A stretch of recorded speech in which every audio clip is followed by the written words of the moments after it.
భగవద్గీత కించిదధీత గంగాజలలవ కణికాపీత సకృతపయేన మురారి సమర్చ క్రియతే తస్య యమేన నచర్చ అంటారు శంకరాచార్యులు వారి మోహముద్గరంలో.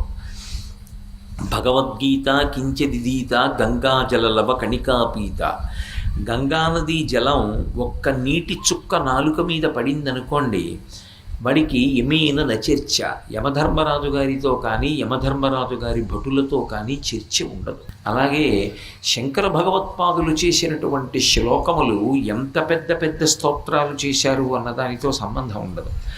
ఒక్కొక్కసారి వారు చాలా పెద్ద పెద్ద స్తోత్రం చేస్తారు, ఒక్కొక్కసారి చాలా చిన్న శ్లోకం చెప్తారు. కానీ ఆ చిన్న శ్లోకంలో అద్భుతమైనటువంటి భావాన్ని పొదుగుతారు. సుబ్రహ్మణ్య భుజంగం అని ఆయన ఒకానొకప్పుడు ఒక స్తోత్రం చేశారు. ఇప్పటికీ కూడా పెద్దలు ఒక మాట చెప్తారు, సుబ్రహ్మణ్య భుజంగ స్తోత్రాన్ని కానీ చదువుకుంటే రోగములు కూడా ఉపశమిస్తాయని. సుబ్రహ్మణ్య భుజంగ స్తోత్రాన్ని ప్రతిరోజు నియమంగా చదువుకునేటటువంటి అలవాటు ఉన్నవాడికి చిట్ట చివర జ్యోతిస్వరూపంతో సుబ్రహ్మణ్యుడు దర్శనమిచ్చి స్కందలోకానికి తీసుకెళ్తాడు అంటారు. అంత శక్తివంతమైనటువంటి సుబ్రహ్మణ్య భుజంగాన్ని తిరుచెందూరు అని సముద్రపుటున ద్రవిడ దేశంలో ఉంది క్షేత్రం. ఆ తిరుచెందూరులో కూర్చుని శంకరాచార్యులు వారు రచన చేశారు. ఆయన ఆ స్తోత్రాన్ని రచన చేసేటప్పుడు మొట్టమొదట విఘ్నేశ్వరుణ్ణి ప్రార్థన చేశారు. ఆ ప్రార్థన చేస్తూ బహు చిన్న శ్లోకాన్ని ఒకదాన్ని ఇచ్చారు. అందులో సదాబాల రూపాపి విఘ్నాద్రిహంత్రి మహాదంతి వక్త్రాపి పంచాస్యమాన్య విధీంద్రాది మృగ్యా గణేశాభిధామే విధత్తాం శ్రియం కాపి కళ్యాణమూర్తి అన్నారు. ఈ శ్లోకం నిజానికి అందరూ నోటికి వచ్చేటట్టుగా కంఠగతం చేసుకోవడం చాలా చాలా అవసరం.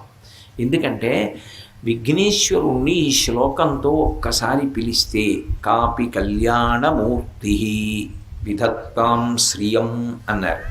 నాకు ఏది కావాలో అది అనుగ్రహించుగాక అన్నారు. ఇందులో సాధారణంగా ఎప్పుడైనా ఒక దేవతా స్వరూపాన్ని స్తోత్రం చేసినప్పుడు ఎలా చెప్తారో అలా చెప్పలేదు శంకరాచార్యుల వారు. ఎప్పుడైనా ఒక దేవతని స్తోత్రం చేశామనుకోండి, సాధారణంగా ఎలా ఉంటుందంటే ఆయన ఎలాంటి బట్ట కట్టుకుంటాడు, ఆయనకి ఎన్ని చేతులు ఉంటాయి, చేతుల్లో ఆయుధాలు ఎలా ఉంటాయి, ఆయన ఎలా కూర్చుంటాడు, చెయ్యి ఎలా పెడతాడు, ఏం చేస్తాడు, ఇవి చెప్తారు. విఘ్నేశ్వరుడి మీద ఎన్నో ప్రార్థనా శ్లోకాలు ఉన్నాయి. శుక్లాంబరధరం విష్ణుం శశివర్ణం చతుర్భుజం ప్రసన్నవదనం ధ్యాయీత్ సర్వ విఘ్నోపశాంతయీత్. శుక్లాంబరధరం అంటే తెల్లటి బట్టలు కట్టుకుంటాడు. విష్ణుం అంటే అంతటా వ్యాపించి ఉంటాడు. శశివర్ణం చంద్రుడు ఎలా ఉంటాడో అటువంటి రంగులో ఉంటాడు. చతుర్భుజం 4 చేతులతో ఉంటాడు. ప్రసన్నవదనం ప్రసన్నమైనటువంటి ముఖంతో ఉంటాడు.